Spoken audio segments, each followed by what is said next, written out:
अगर हम कई बार मैकेनिक्स को पढ़ रहे होते हैं, ग्रेविटेशन को चैप्टर को पढ़ रहे होते हैं, तो हमारे जहन में काफ़ी बार ये शब्द चल रहा होता है कि कैपिटल जी और स्मॉल जी, बड़े जी और छोटे जी में क्या डिफरेंस होता है। तो मेरे भाई आज इस क्लास के अंतर्गत हम यही सीखने वाले हैं कि स्मॉल जी और कैपिटल जी में क्या डिफरेंस होता है, आखिरकार दोनों समान क्यों नहीं है। दोस्त, मैं शैलेंद्र पांडे आप सभी का स्वागत करता हूं संस्कृति एसएससी पर। यह आपका अपना परिवार है, इस पर आप बहुत सारा प्यार बनाए रखिएगा। तो शुरुआत करेंगे इस क्लास के अंतर्गत के मेन टॉपिक को, जिसका नाम है दोस्त कैपिटल जी और स्मॉल जी में क्या डिफरेंस होता है। फर्स्ट ऑफ ऑल हम बात करते हैं इनके नाम को लेके। तो स्मॉल जी को हम डिनोट करते हैं स्मॉल जी से और कैपिटल जी को हम डिनोट करते हैं कैपिटल जी से। दोस्त, अगर हम बात करें स्मॉल जी का पूरा नाम क्या होता है, तो स्मॉल जी को हम कई बार ग्रेविटेशन फोर्स, गुरुत्वाकर्षण बल के नाम से भी जानते हैं, जिसे हम ग्रेविटी शॉर्ट में कह रहे होते हैं। दोस्त, अगर हम इसकी बात करें ग्रेविटी के बजाय हम इसे एक दूसरे नाम से और जानते हैं, जिसका वास्तविक नाम होता है हमारे पास ग्रेविटेशनल एक्सीलरेशन। स्मॉल जी का जो वास्तविक नाम होता है मेरे दोस्त, वो क्या होता है, ग्रेविटेशनल एक्सीलरेशन, गुरुत्वीय त्वरण।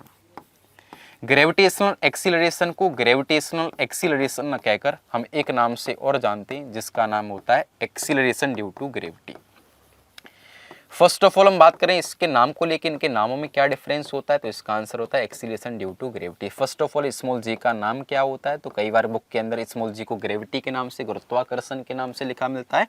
कई बार कैपिटल जी को ग्रेविटेशन एक्सीलरेशन, गुरुत्वीय त्वरण के नाम से लिखा मिलता है। और कई बार इसको दोस्त एक्सीलरेशन ड्यू टू ग्रेविटी, गुरुत्व के कारण त्वरण के नाम से भी जाना जाता है। वही जब हम बात करते हैं हमारे पास कैपिटल जी के बारे में, तो कैपिटल जी का नाम होता है मेरे भाई universal gravitational constant.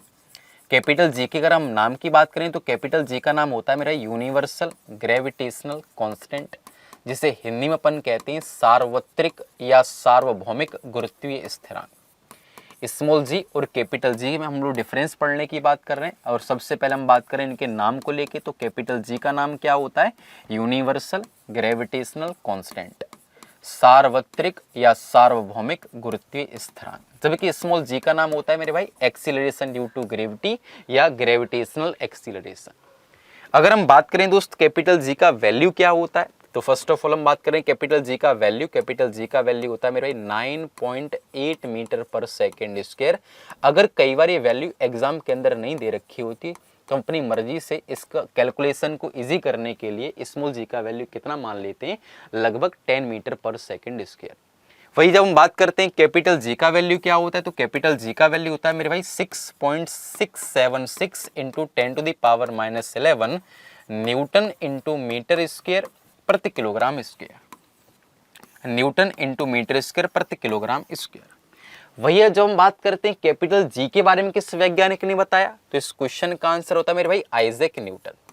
Capital G के बारे में बताने वाले कुछ वैज्ञानिक का नाम क्या है, साइंटिस्ट का नाम क्या है, तो इसका आंसर होता है आइजैक न्यूटन। जबकि कैपिटल जी के बारे में किसने बताया, तो इस क्वेश्चन का आंसर होता है हेनरी कैवेंडिश। अगर हम बात करते हैं स्मॉल जी के बारे में मेरे भाई, तो स्मॉल जी का मान जगह के बदलने से बदलता रहता है, जबकि कैपिटल जी का मान जगह के बदलने से नहीं बदलता। स्मॉल जी कांस्टेंट नहीं रहता, स्मॉल जी का मान जगह के बदलने से बदलता है।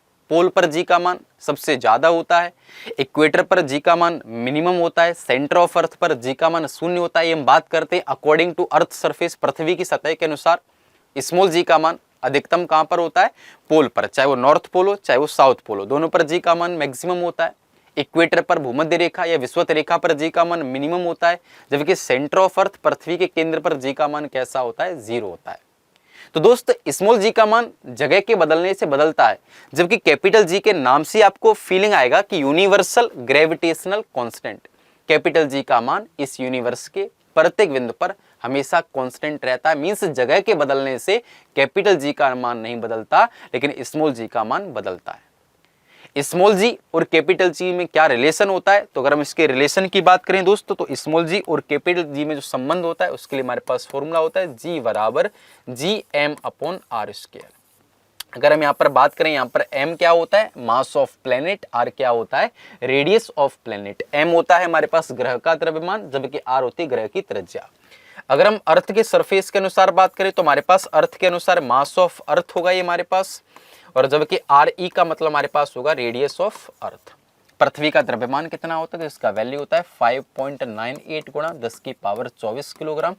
अप्रोक्स वैल्यू कई बार एग्जाम के अंदर दे दी जाती है, इसका वैल्यू होता है 6 गुणा 10 की पावर 24 किलोग्राम। वही हम बात करते हैं आरई, तो आरई का मतलब होता है रेडियस ऑफ अर्थ, पृथ्वी की त्रिज्या।